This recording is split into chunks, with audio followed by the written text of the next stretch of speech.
तो उत्तर प्रदेश समेत 5 राज्यों में चुनाव तारीखों का ऐलान हो गया है। 1 मिनट में पूरी खबर देखिए। कोरोना काल में पाबंदियों के बीच 5 राज्यों में 10 फरवरी से मतदान की शुरुआत होगी और 10 मार्च को नतीजे आएंगे, जिसमें यूपी में 7 चरणों, मणिपुर में 2 चरणों में चुनाव होंगे। इसके अलावा पंजाब, गोवा और उत्तराखंड में एक फेज में 14 फरवरी को मतदान होगा। मुख्य चुनाव आयुक्त सुशील चंद्रा ने प्रेस कॉन्फ्रेंस कर जानकारी दी है कि 15 जनवरी तक कोई रोड शो, पद यात्रा और रैली नहीं होगी। सार्वजनिक सड़कों पर नुक्कड़ सभा की अनुमति भी नहीं होगी। घर घर जाकर प्रचार करने के लिए केवल 5 लोगों को ही परमिशन दी जाएगी। चुनाव जीतने के बाद कोई नुक्कड़ सभा या विजय जुलूस नहीं निकाला जाएगा। वहीं सभी चुनाव अधिकारियों के लिए वैक्सीन लेना जरूरी है। बूस्टर डोज भी दी जाएगी। मतदान का समय 1 घंटे बढ़ाया गया है। 80 साल से ज्यादा उम्र के बुजुर्गों, कोरोना संक्रमितों और दिव्यांगों के लिए पोस्टल बैलेट का इस्तेमाल किया जाएगा। उम्मीदवार ऑनलाइन नामांकन कर सकेंगे। तो सबसे बड़े राज्य उत्तर प्रदेश में कब और कितने फेज में वोटिंग होने वाली है, इस रिपोर्ट के जरिए देखिए।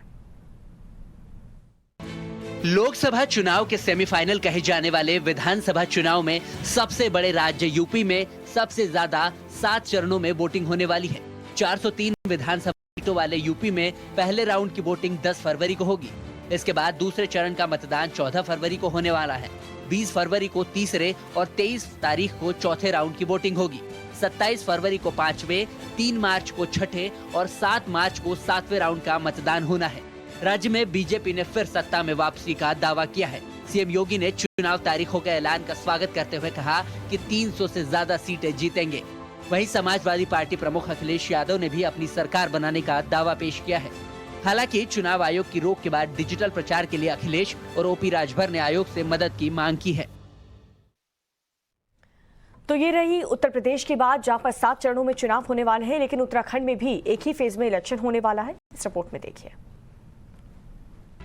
पहाड़ी राज्य उत्तराखंड में सिर्फ एक ही चरण में वोटिंग होने वाली है। 14 फरवरी को उत्तराखंड की 70 सीटों पर मतदान होगा। 28 जनवरी को नामांकन की आखिरी तारीख है। 29 जनवरी को नामांकन की स्क्रूटनी होगी और 31 जनवरी तक नाम वापस लिए जा सकेंगे। 14 फरवरी को उत्तराखंड में वोट डाले जाएंगे, जिसके नतीजे 10 मार्च को आएंगे। ऐसे में सूबे के सीएम पुष्कर सिंह धामी ने 60+ सीटें जीतकर फिर सरकार बनाने का दावा किया है। तो उधर कांग्रेस भी उत्तराखंड में सरकार बनाने के दावे पेश कर रही है, लेकिन दोनों ही पार्टियों के लिए आपसी गुटबाजी और नेताओं की नाराजगी का खतरा है। ऐसे में राज्य में मुफ्त वाला ऐलान करने वाले अरविंद केजरीवाल की पार्टी के लिए भी सियासी जमीन मजबूत हो सकती है। लेकिन पहाड़ की सियासत का सिरमौर कौन होगा, ये तो 10 मार्च को चुनाव नतीजों के बाद ही तय हो पाएगा। तो उत्तर प्रदेश और उत्तराखंड के साथ पंजाब में भी विधानसभा चुनाव होने हैं, लेकिन पंजाब में कब वोटिंग है और कब से नामांकन किए जाएंगे, वो भी समझिए इस रिपोर्ट के जरिए। पंजाब विधानसभा के चुनाव एक ही चरण में होने वाले हैं। चुनाव आयोग ने पंजाब चुनाव को लेकर तारीखों का ऐलान कर दिया है, जिसके मुताबिक 14 फरवरी को पंजाब में एक चरण में सभी 117 सीटों पर वोट डाले जाएंगे। वहीं 10 मार्च को वोटों की गिनती के बाद नतीजे घोषित होंगे। पंजाब में चुनाव तारीखों के ऐलान के साथ ही आचार संहिता लागू हो गई है। मुख्य तौर पर माझा, मालवा और दोआब 3 इलाकों में बांटे गए पंजाब में सबसे ज्यादा मालवा में 69 विधानसभा की सीटें हैं। पंजाब विधानसभा का कार्यकाल 27 मार्च 2022 को खत्म हो रहा है। 2017 के चुनाव में कांग्रेस ने 77 सीटें जीतकर पंजाब में 10 साल बाद सरकार बनाई थी और इस बार भी कांग्रेस की ओर से सीएम चन्नी ने फिर सत्ता में वापसी का दावा किया है। तो उधर राज्य में आम आदमी पार्टी के अलावा अकाली और बीजेपी कैप्टन गठबंधन भी कांग्रेस के लिए चुनौती बनी हुई है। साथ ही किसान नेता राजेवाल की पार्टी भी इस बार मैदान में है। तो पंजाब के बाद बात कर लेते हैं गोवा की। गोवा में चुनावी तारीखों की गणित क्या कहती है, वो भी देखिए इस रिपोर्ट में। पंजाब और उत्तराखंड की तरह गोवा में भी एक ही चरण में चुनाव होंगे। गोवा की सभी 40 सीटों पर इस बार 14 फरवरी को मतदान होगा। तारीखों के ऐलान के साथ ही राज्य में आचार संहिता लागू हो गई है। गोवा में चुनाव के लिए 21 जनवरी को अधिसूचना जारी कर दी जाएगी। 28 जनवरी तक नामांकन होंगे और नामांकन की जांच 29 जनवरी को होगी। 31 जनवरी तक प्रत्याशी अपना नाम वापस ले सकेंगे। पिछली बार यहां पर 4 फरवरी को मतदान हुआ था और वोटों की गिनती 11 मार्च 2017 को हुई थी। इस बार बीजेपी की प्रमोद सावंत सरकार के सामने आम आदमी पार्टी के अलावा कांग्रेस और तृणमूल कांग्रेस की भी चुनौती होगी। ऐसे में गोवा में खनन समेत कई मुद्दों पर लड़े जाने वाले चुनाव में किस पार्टी की सरकार बनती है, ये तो नतीजे ही तय करेंगे। तो 2 फेज में वोटिंग के लिए मणिपुर के कब से नामांकन होने वाले हैं, इस रिपोर्ट में देखिए। भारत के पूर्वोत्तर राज्य मणिपुर की 60 सीटों पर भी 2 फेज में वोटिंग होगी। राज्य में पहले चरण की वोटिंग 27 फरवरी को और दूसरे चरण की वोटिंग 3 मार्च को होगी और 10 मार्च को नतीजों की घोषणा की जाएगी। तारीखों के ऐलान के साथ ही राज्य में आचार संहिता भी लागू हो गई। आयोग ने बताया कि मणिपुर चुनाव के पहले चरण के लिए 1 फरवरी को नोटिफिकेशन जारी होगा। इस चरण के प्रत्याशियों के लिए नामांकन करने की आखिरी तारीख 8 फरवरी और नामांकन वापस लेने की अंतिम तारीख 11 फरवरी होगी। वहीं सेकंड फेज की 3 मार्च को वोटिंग के लिए 4 फरवरी को नोटिफिकेशन जारी होगा। इसके लिए 11 फरवरी तक नामांकन कर पाएंगे और नाम वापसी की आखिरी तारीख 16 फरवरी को होगी। चुनाव आयोग ने बताया कि मणिपुर में 57% लोगों को वैक्सीन की पहली डोज लग चुकी है। वहीं 43% लोगों को दोनों डोज लगाई जा चुकी है। बीते चुनाव में कांग्रेस सबसे बड़ी पार्टी बनी थी, लेकिन दूसरे नंबर की पार्टी बीजेपी ने सियासी गणित के साथ मणिपुर में सरकार बना ली थी।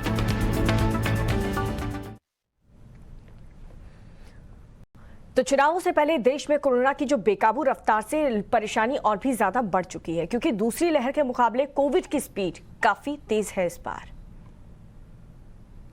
देश में कोरोना के मामलों में तेजी से उछाल जारी है। 24 घंटों में भारत में 1,41,000 से ज्यादा नए मामले दर्ज किए गए हैं। सबसे ज्यादा महाराष्ट्र में 41,434 कोरोना के केस सामने आए हैं। तो पश्चिम बंगाल में पिछले 24 घंटे के अंदर कोरोना के 18,802 नए मामले दर्ज किए गए हैं। इसके बाद दिल्ली में 20,181 संक्रमित मिले हैं। महाराष्ट्र में तो कोरोना भयावह रूप लेता नजर आ रहा है। लगातार दूसरे दिन राज्य में 40,000 से ज्यादा केस मिले हैं। इस दौरान 13 मरीजों की मौत भी दर्ज की गई है। संक्रमण की भयावह होती रफ्तार के बीच राज्य में नई पाबंदियां लगा दी गई है। नाइट कर्फ्यू लागू करने के साथ ही स्कूल कॉलेज को 15 फरवरी तक बंद कर दिया गया है। नए नियम 10 जनवरी की रात 12 बजे से लागू होंगे। वहीं वैक्सीनेशन को लेकर भारत बायोटेक का कहना है, कोविड के खिलाफ कोवैक्सीन के बूस्टर डोज के परीक्षण ने बिना किसी गंभीर प्रतिकूल घटना के लॉन्ग टाइम सुरक्षा दी है। भारत बायोटेक ने दावा किया है कि कोवैक्सीन के बूस्टर डोज लगवाने वाले 90% लोगों में कोरोना के खिलाफ एंटीबॉडी मिली है। और इसी के साथ रुक रहे हैं बहुत छोटे से ब्रेक के लिए। आप देखते रहिए टाइम्स नाउ भारत।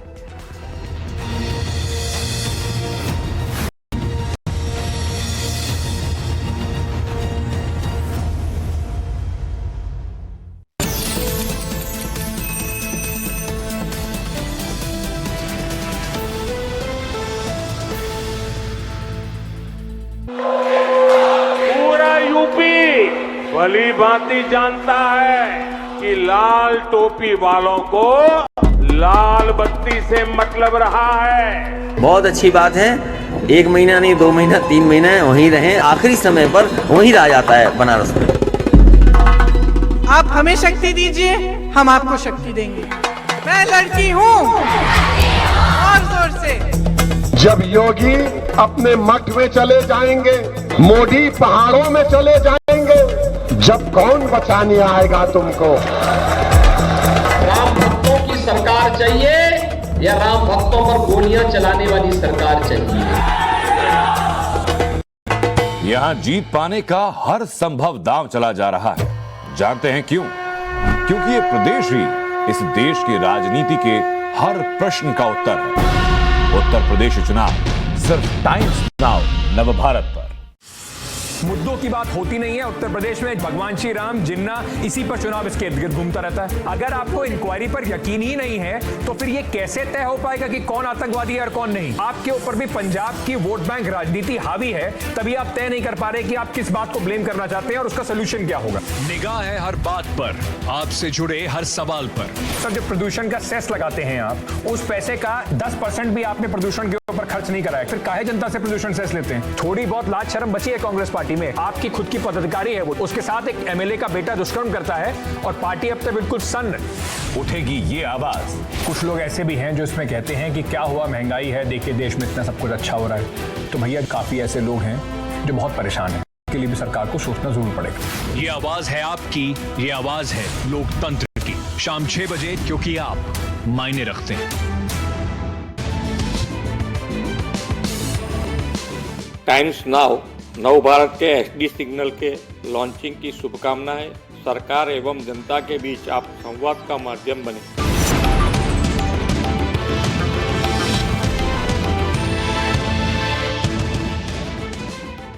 नई खबरों के साथ आंखें खोलो इंडिया, पूरे परिवार को साथ लाने वाला न्यूज शो। वो खबरें जिन्हें जानने में आपका फायदा, खबर वो जो देश का एजेंडा तय करे। हर खबर पर पैनी नजर, सीधे ग्राउंड जीरो से। दिन भर की बड़ी खबर पर नवभारत की नजर।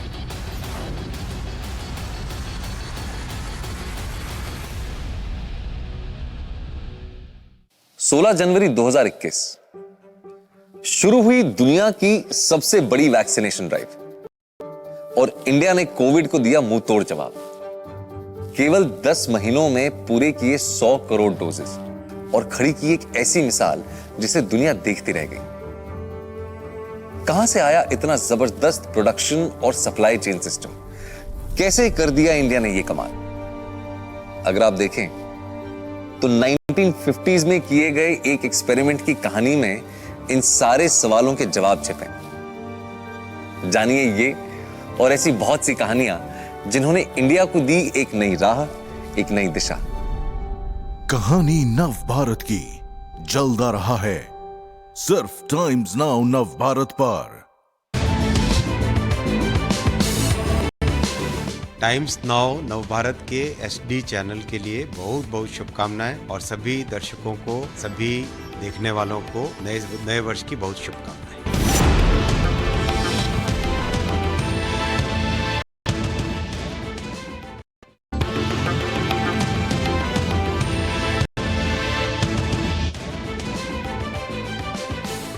पांच राज्यों में चुनावी तारीखों का ऐलान। 10 फरवरी को उत्तर प्रदेश में डाले जाएंगे वोट। यूपी में 7 चरणों में चुनाव। पंजाब, गोवा और उत्तराखंड में 14 फरवरी को वोटिंग। 10 मार्च को आएंगे नतीजे। चुनाव तारीखों की घोषणा के साथ ही रैली और रोड शो पर आयोग ने लगाई रोक। अखिलेश यादव ने कहा कि डिजिटल रैली में बीजेपी से मुकाबला नहीं कर सकते। ओपी राजभर बोले, छोटी पार्टियों के पास डिजिटल संसाधनों की कमी है। चुनाव आयोग टीवी पर सभी को बराबर वक्त दे। चुनाव की तारीखों के ऐलान के साथ ही उत्तर प्रदेश में टाइम्स नाउ नवभारत का सर्वे में बीजेपी सरकार की फिर से वापसी का अनुमान। समाजवादी पार्टी और उनके सहयोगियों को 137 से 152 सीटें मिलने की उम्मीद है। देश में नहीं थम रही कोरोना की रफ्तार। पिछले 24 घंटे के अंदर 1,41,986 नए मामले दर्ज किए गए हैं। 285 लोगों की मौत हुई।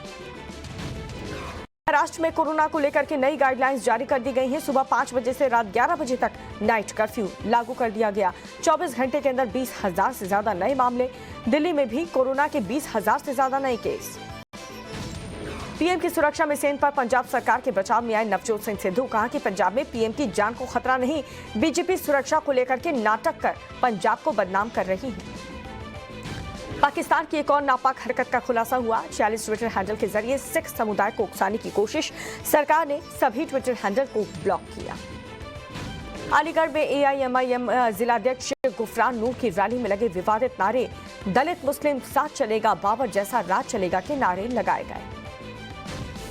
NAC पर तनाव कम करने की कवायद शुरू। 12 जनवरी को भारत चीन के बीच 14वें राउंड की कॉम्स कमांडर स्तर की बैठक होगी। भारत की ओर से लेफ्टिनेंट जनरल आनंद सेन गुप्ता अगुवाई करेंगे। जम्मू कश्मीर के पुंछ में बर्फबारी के बाद चारों तरफ बर्फ की मोटी परत जमी। राजौरी में भी लगातार बर्फबारी हो रही है। बर्फबारी का लुत्फ उठा रहे हैं पर्यटक।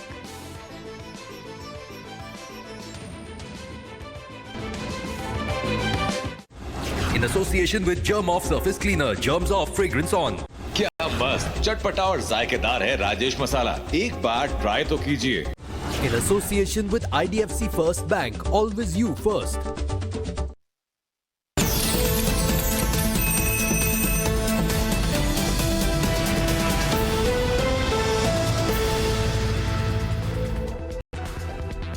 नमस्कार, टाइम्स नाउ नवभारत देख रहे हैं आप और आपके साथ मैं हूं दीपिका यादव। टाइम्स नाउ नवभारत पर अब वक्त हो चुका है सुपर 30 का, जिसमें देखिए अब तक की सारी बड़ी खबरें। चुनाव आयोग ने उत्तर प्रदेश, पंजाब, उत्तराखंड, गोवा और मणिपुर में विधानसभा चुनावों की तारीखों का ऐलान कर दिया है। चुनाव आयोग ने 10 फरवरी से चुनाव की घोषणा की है, जिसमें यूपी में 7 चरणों, मणिपुर में 2 चरणों में चुनाव होंगे। इसके अलावा पंजाब, गोवा और उत्तराखंड में 1 फेज में चुनाव होंगे।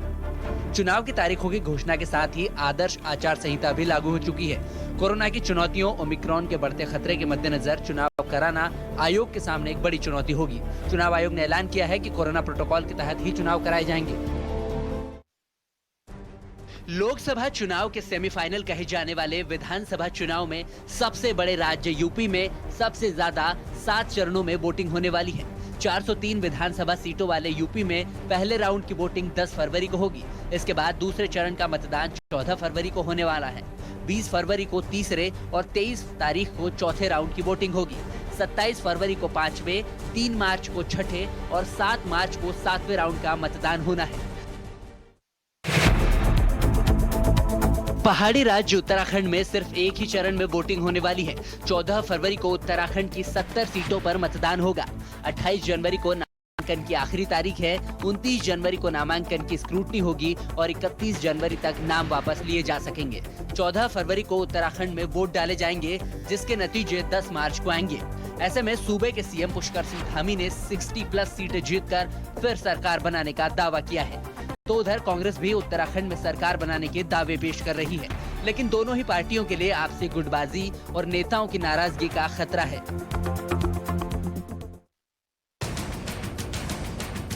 पंजाब विधानसभा के चुनाव एक ही चरण में होने वाले हैं। चुनाव आयोग ने पंजाब चुनाव को लेकर तारीखों का ऐलान कर दिया है, जिसके मुताबिक 14 फरवरी को पंजाब में एक चरण में सभी 117 सीटों पर वोट डाले जाएंगे। वहीं 10 मार्च को वोटों की गिनती के बाद नतीजे घोषित होंगे। पंजाब में चुनाव तारीखों के ऐलान के साथ ही आचार संहिता लागू हो गई है।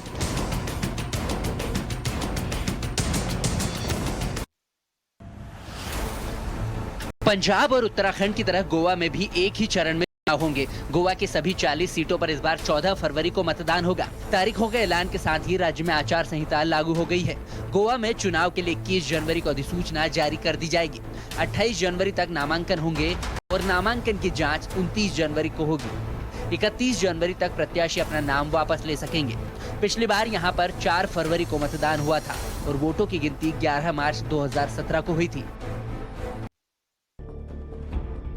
भारत के पूर्वोत्तर राज्य मणिपुर की 60 सीटों पर भी 2 फेज में वोटिंग होगी। राज्य में पहले चरण की वोटिंग 27 फरवरी को और दूसरे चरण की वोटिंग 3 मार्च को होगी और 10 मार्च को नतीजों की घोषणा की जाएगी। तारीखों के ऐलान के साथ ही राज्य में आचार संहिता भी लागू हो गई है। आयोग ने बताया कि मणिपुर चुनाव के पहले चरण के लिए 1 फरवरी को नोटिफिकेशन जारी होगा। इस चरण के प्रत्याशियों के लिए नामांकन करने की आखिरी तारीख 8 फरवरी और नामांकन वापस लेने की अंतिम तारीख 11 फरवरी होगी। 5 राज्यों में चुनाव तारीखों के ऐलान के बाद केंद्रीय गृह मंत्री अमित शाह ने ट्वीट किया है। उन्होंने उम्मीद जताई है कि पीएम मोदी के नेतृत्व में बीजेपी शासित राज्यों में फिर से पार्टी सत्ता में वापसी करेगी। उन्होंने कार्यकर्ताओं से भी सरकार की उपलब्धियों को जनता तक पहुंचाने की अपील की है। अमित शाह ने कहा कि चुनाव को लेकर बीजेपी पूरी तरह से तैयार है। जनता पर उन्हें पूरा भरोसा है। उन्होंने कहा कि जनता विकास के मुद्दे पर बीजेपी को फिर से सत्ता में लाएगी। चुनाव तारीखों के ऐलान के बाद यूपी के सीएम योगी आदित्यनाथ ने भी जीत का दावा किया है। उन्होंने कहा है कि चुनाव लोकतंत्र का उत्सव है। प्रदेश 5 वर्षों के दौरान मोदी जी के प्रेरणा से बदलाव और विकास की नई राह पर चला है। गरीब किसान सबके लिए सरकार ने काम किया है। कानून व्यवस्था के लिए भी काम हुआ है और ये उपलब्धि के साथ हमें जनता पर पूरा भरोसा है। सीएम योगी ने यह भी दावा किया कि प्रचंड बहुमत के साथ प्रदेश में फिर से भारतीय जनता पार्टी की सरकार जरूर बनेगी। बीजेपी नेता और उत्तर प्रदेश चुनाव के सह प्रभारी विवेक ठाकुर ने चुनाव आयोग की ओर से चुनाव तारीखों के ऐलान का स्वागत किया है। विवेक ठाकुर ने कहा कि यूपी में बीजेपी पूरी तरह से तैयार है। उत्तर प्रदेश का चुनाव उत्तम चुनाव होगा। जनता का जो भाव है उसे मुझे पूरी आशा और विश्वास है कि उपयोगी सरकार, योगी सरकार उत्तर प्रदेश में फिर से सरकार में आएगी। इसके साथ ही उन्होंने कहा कि उन्हें उम्मीद है कि प्रदेश में पूरी तरह से निष्पक्ष चुनाव होगा। एसपी के राष्ट्रीय अध्यक्ष अखिलेश यादव ने कहा कि अगर चुनाव आयोग यूपी विधानसभा चुनाव 2022 में राजनीतिक दलों के लिए वर्चुअल रैलियों के पक्ष में है, तो आयोग को सभी राजनीतिक दलों के लिए एक समान खेल मैदान बनाना चाहिए। अखिलेश यादव ने कहा कि पहली बार कोरोना के समय में इस तरह से चुनाव हो रहा है। आयोग ने कई तरह के नियम बनाए हैं, लेकिन वर्चुअल रैलियों की हम बात करें तो आयोग को उन पार्टियों के बारे में भी सोचना चाहिए जिनके पास वर्चुअल रैली के लिए पर्याप्त इंफ्रास्ट्रक्चर नहीं है। पीएम की सुरक्षा में सेंध पर सियासत तेज है। बीजेपी के आरोपों पर पंजाब के मुख्यमंत्री चन्नी ने पलटवार किया है। चन्नी ने कहा है कि पीएम को कोई खतरा नहीं था, वो पूरी से सुरक्षित थे। कोई भी उनके पास नहीं गया। प्रधानमंत्री के 1 किलोमीटर के दायरे में कोई प्रदर्शनकारी नहीं था। पीएम की सुरक्षा के लिए 6000 सुरक्षाकर्मी, आईबी और एसपीजी मौजूद थे। क्या खतरा हो सकता था? सीएम चन्नी ने यह भी कहा कि उन्होंने प्रियंका गांधी से बातचीत की है और उनको पूरी घटना की जानकारी दी है। चन्नी ने कहा कि बीजेपी के लोग बेवजह राजनीतिक माहौल बना रहे हैं। पंजाब में उनकी जमीन नहीं है, इसलिए मुद्दे को तूल दे रहे हैं।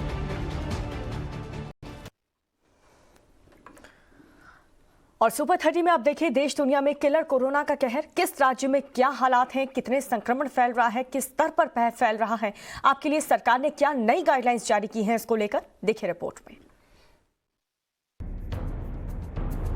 दुनिया के अन्य देशों की तरह भारत में कोरोना के मामले तेजी से बढ़ रहे हैं। देश में पिछले 24 घंटे में कोरोना वायरस के 1,41,986 नए मामले दर्ज किए गए हैं और 285 लोगों की कोरोना से मौत हुई है। चिंता वाली बात यह है कि सिर्फ 5 राज्यों में ही कोरोना के मामले 1 लाख के करीब पहुंच गए हैं। देश में कोरोना के बढ़ते मामलों के बीच ओमाइक्रोन के मामले में मामूली बढ़ोतरी हुई है।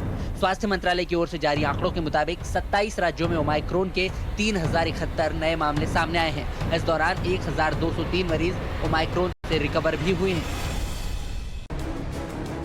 दिल्ली में कोरोना वायरस संक्रमण के एक दिन में 20,181 नए मामले सामने आए हैं और 7 लोगों की मौत हुई है, जबकि संक्रमण दर बढ़कर 19.6% तक पहुंच गई है। स्वास्थ्य विभाग की तरफ से जारी आंकड़ों के अनुसार राष्ट्रीय राजधानी में 2 मई 2021 को कोरोना से 407 रोगियों की मौत हुई थी, जबकि संक्रमण के 20,394 मामले सामने आए थे।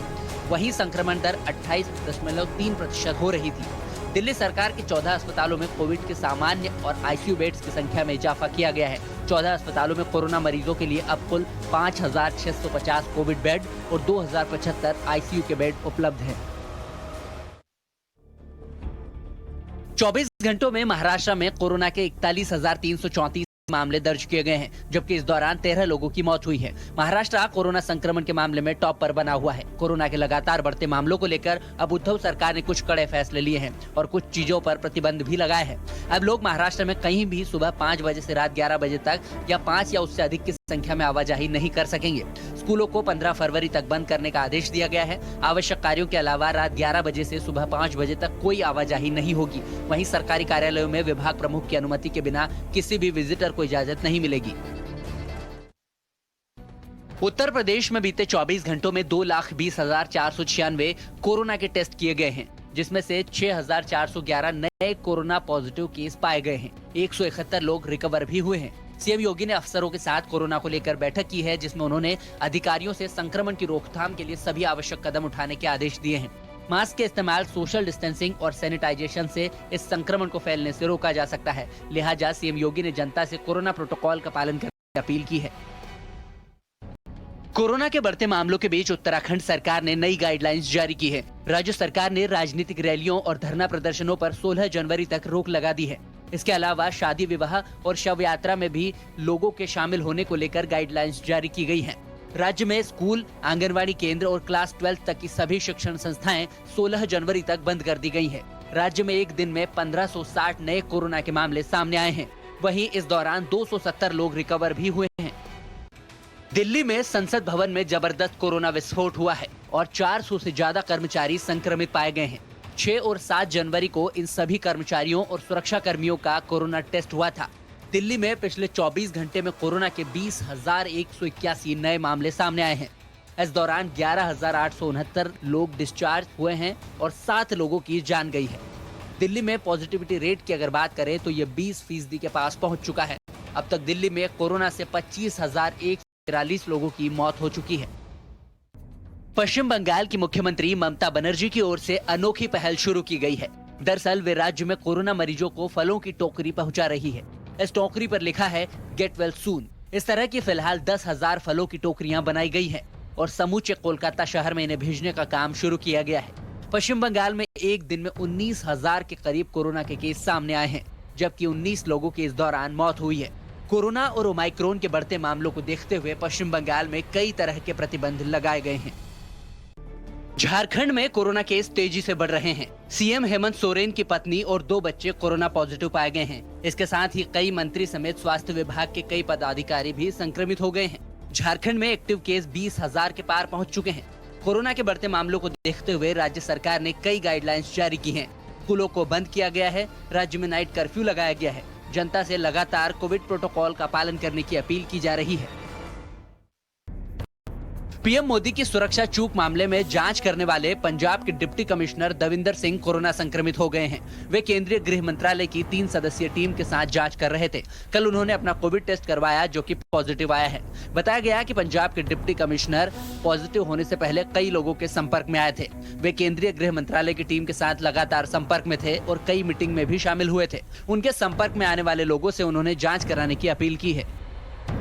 केरल में एक महीने में लगातार दूसरे दिन कोरोना के नए मामलों की कुल संख्या 5000 को पार कर गई है। शनिवार को 5944 कोरोना मरीज पाए गए हैं। मुख्यमंत्री पिनराई विजयन ने कहा है कि पिछले 24 घंटों में 60,000 से भी ज्यादा नमूनों का टेस्ट किया गया है, जिसके बाद टेस्ट की पॉजिटिविटी रेट जो है वो 9.89% रह गई है। राज्य की राजधानी में सबसे ज्यादा 1219 मामले दर्ज किए गए हैं। राज्य भर में 31,098 सक्रिय मामले हैं, जिनमें से 7% मरीज अस्पतालों में भर्ती हैं। टीकाकरण के मोर्चे पर 18 साल से अधिक की आयु वाले 2.64 करोड़ में से 99% में से एक खुराक ले चुके हैं, जिसमें से 81% लोग 2.16 करोड़ ने दोनों खुराक ली है। और सुपर 30 में अब देखिए राज्य की कुछ बड़ी खबरें। आपके राज्य में अब तक क्या क्या हुआ है, इस रिपोर्ट के जरिए देखिए। बिहार में पत्नी का इलाज कराकर पिता के साथ घर लौटते वक्त भारतीय वायुसेना के एक ऑफिसर की चाकुओं से गोद कर हत्या कर दी गई। घटना पूर्वी चंपारण जिले के संग्रामपुर थाना क्षेत्र की है। एयरफोर्स के अधिकारी अपने पिता रिटायर्ड शिक्षक चंद्रेश्वर तिवारी के साथ बाइक से घर जा रहे थे, तभी घात लगाया अपराधियों ने चाकुओं से गोद कर उनकी हत्या कर दी।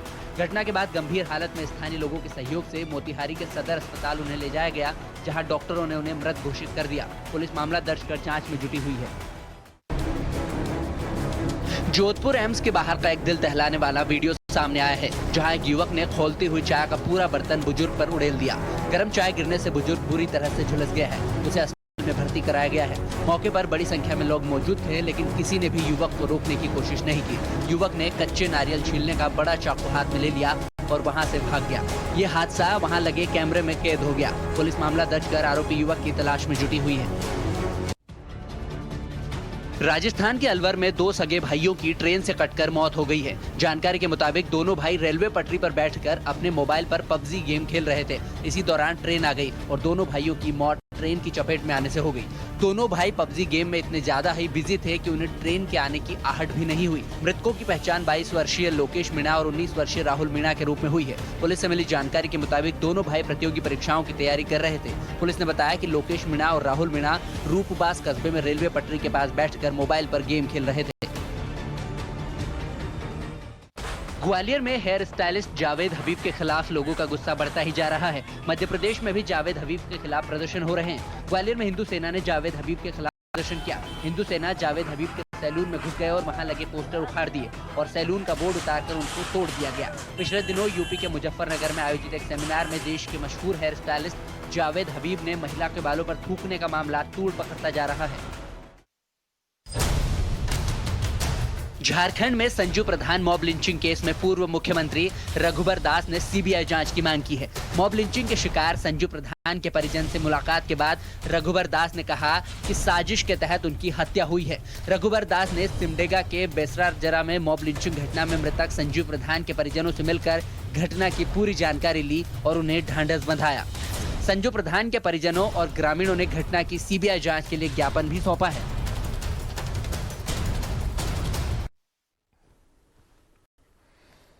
और सोशल मीडिया पर इंदिरा गांधी और राजीव गांधी और मनमोहन सिंह की तस्वीरें कुछ शेयर की जा रही हैं और ये कहते हुए शेयर की जा रही है कि 1967 में भुवनेश्वर में इंदिरा पर पत्थर फेंका गया, लेकिन वो डरी नहीं। 1986 में राजघाट पर राजीव गांधी के सामने गोलियां चली, लेकिन वो भी नहीं डरे। 2009 में मनमोहन सिंह पर जूता उछाला गया, लेकिन उन्होंने भी इसे मुद्दा नहीं बनाया। लेकिन प्रधानमंत्री मोदी जरा सा क्या फंसे, बीजेपी ने तो भूचाल ला दिया। दरअसल इसमें कोई दो राय नहीं है कि ऐसा देश का शायद ही कोई पीएम होगा जिसकी सुरक्षा में चूक ना हुई हो, और ऐसा भी शायद ही कोई प्रधानमंत्री होगा जिसने कैलकुलेटेड रिस्क लेते हुए सिक्योरिटी घेरा ना तोड़ा हो।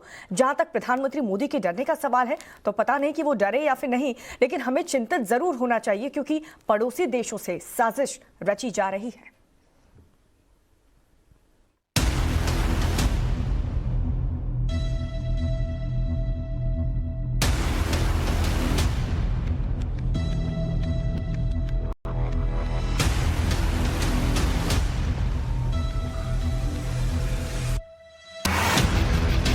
इंदिरा गांधी और राजीव गांधी का हवाला देकर कांग्रेस भले ही इस मसले को छोटा करने की कोशिश करे, पर पीएम की सुरक्षा में सेंध का ये मामला मामूली हरगिज नहीं है।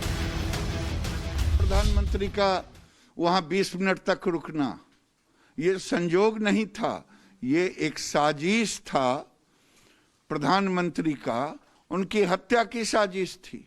कि यहां आपकी जान को खतरा है, ये एक स्वांग है, ये एक ड्रामा है। दरअसल ये मसला सिर्फ इतना भर नहीं है कि इंदिरा और राजीव गांधी नहीं डरे तो मोदी क्यों डर गए। मसला ये है कि 130 करोड़ की आबादी वाले देश का प्रधानमंत्री अपने ही देश के अंदर एक फ्लाईओवर पर 20 मिनट फंसा रहा। उस जगह जहां से पाकिस्तान बॉर्डर करीब 15 किलोमीटर दूर है। पाकिस्तान किसी भी हद तक साजिश रच सकता है, क्योंकि ड्रोन से हमले अब नई बात नहीं रह गई है। ये भी पता था कि किसान भयंकर रूप से आक्रोशित हैं। पंजाब में चुनाव है और चुनाव का मौसम होता है जब अशांति फैलाना आसान होता है। ऐसे में कुछ भी हो सकता था। पहले ही ये बात को स्पष्ट रूप से लिखा गया था कि 1 लाख लोग इकट्ठे होंगे, VIPs, chief minister and other VIPs can travel by road. ये इंस्ट्रक्शंस पुलिस को दिए गए थे। जब भीड़ ना जुटा पाए रैली में तो बहाना बनाकर वहां की कांग्रेस की सरकार पर दोष मत मत, ये अनुचित है। प्रजातंत्र में ये सही नहीं, और इस रैली का इस्तेमाल यूपी के हारे हुए चुनाव में इस्तेमाल करने की कोशिश मत करिए। पीएम की सुरक्षा में चूक तब हुई जब दौरे से ठीक पहले पंजाब के डीजीपी को 4-4 चिट्ठियां लिखी गई।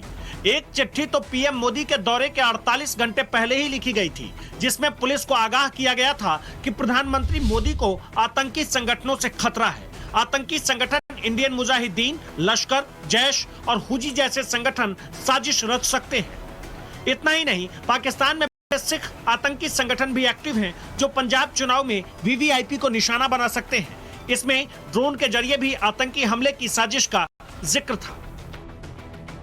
इसी तरह दूसरे लेटर्स में एसपीजी ने पंजाब पुलिस को सावधान किया था कि 5 जनवरी को बारिश हो सकती है, धरना प्रदर्शन हो सकता है, धरना प्रदर्शन और रोड ब्लॉक हो सकता है। इसे लेकर खास तौर पर सतर्क रहने को कहा गया था। मतलब खतरे का अलर्ट था। इसकी सूचना पंजाब के डीजीपी को वक्त रहते ही दे दी गई थी, बावजूद इसके अलर्ट पर अमल नहीं हुआ। प्रधानमंत्री फ्लाईओवर पर फंस गए, इसीलिए इसमें साजिश की बू आ रही है। ब्यूरो रिपोर्ट, टाइम्स नाउ नव भारत।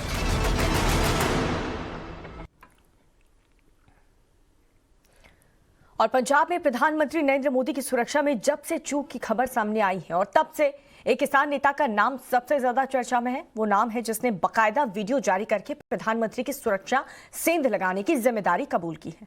कौन है ये किसान नेता और क्यों इसको पीएम की सुरक्षा में सेंध लगा पाना खतरनाक माना जा रहा है, ये रिपोर्ट देखिए।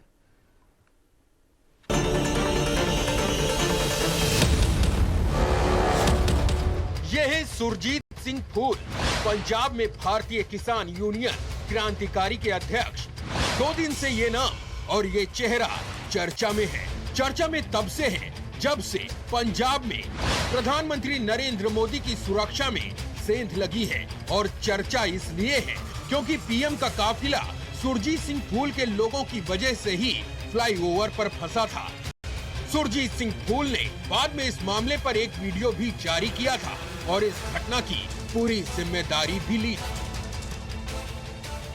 रोड जाम करके हर तरह की औकड़ का सामना करके पुलिस ते बीजेपी के लीडरां दीयां घुरकियां सह के जिहड़ा तुसीं रोड जाम करके उन्हां नूं बीजेपी के लीडरां नूं कच्चे राहां उत्तों दी पाड़ियां विच दी लंघाया, इहदे तुसीं बधाई दे हकदार हैं। सुरजीत सिंह फूल का प्रधानमंत्री की सुरक्षा में सेंध लगा पाना किस तरह से चिंता बढ़ाने वाली बात है, इसे आप ऐसे समझिए कि सुरजीत सिंह फूल का पंजाब में एक आपराधिक इतिहास रहा है। दिल्ली में 1 साल तक हुए किसान आंदोलन में बढ़ चढ़कर हिस्सा लेने वाला सुरजीत सिंह फूल पंजाब में वो नाम है जिस पर साल 2009 में पंजाब की सरकार ने अनलॉफुल एक्टिविटी प्रिवेंशन एक्ट यानी UAPA लगाया था। तब सुरजीत सिंह फूल का झुकाव मार्क्सवादी कम्युनिस्ट पार्टी माकपा की तरफ था। उस समय सुरजीत सिंह फूल पर नक्सलियों से संबंध रखने के गंभीर आरोप लगे थे और तब पूछताछ के लिए कुछ दिनों तक सुरजीत सिंह फूल को अमृतसर की जेल में भी रखा गया था। इतना ही नहीं, पंजाब में सुरजीत सिंह फूल पर पहले के कई और मामलों में भी एफआईआर दर्ज हो चुकी थी। Bureau report, times now, Navbharat.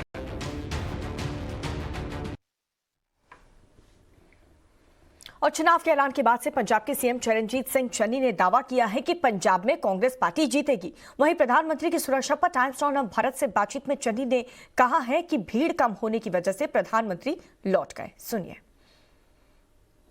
Punjab के मुख्यमंत्री चरणजीत सिंह चन्नी हमारे साथ है बात करने के लिए, और जो सबसे अहम है वो ये कि पंजाब का चुनाव जो है उसका ऐलान हो गया है।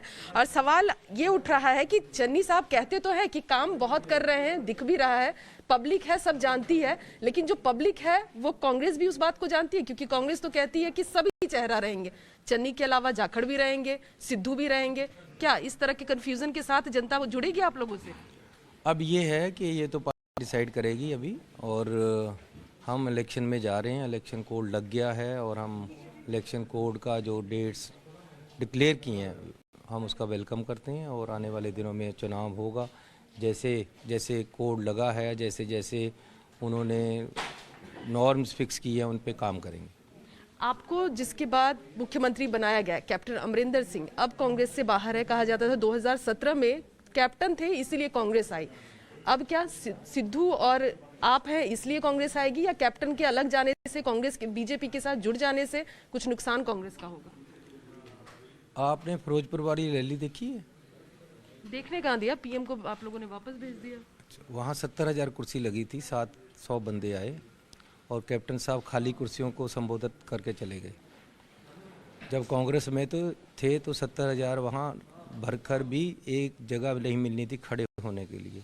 ये कांग्रेस और कैप्टन अमरिंदर सिंह में फर्क है, यही आने वाले दिनों में होने वाला है। और पीएम को क्यों भेज दिया? पीएम को बेरंग ऐसे वापस पंजाब से भेज दिया? उनकी अपनी इंडिपेंडेंट चॉइस थी वापस जाना।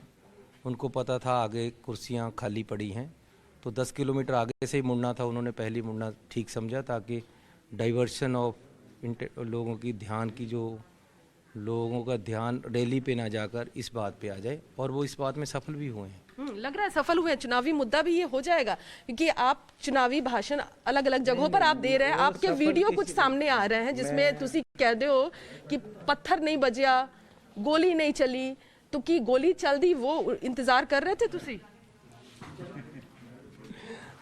आप बीजेपी से हैं? नहीं, मैं टाइम्स नाउ से हूं। ओके, तो मैं ये बता रहा हूँ कि वहाँ कुछ भी ऐसा नहीं हुआ जिससे इतनी बड़ी बात प्राइम मिनिस्टर बोल दे जो उन्होंने बोली है।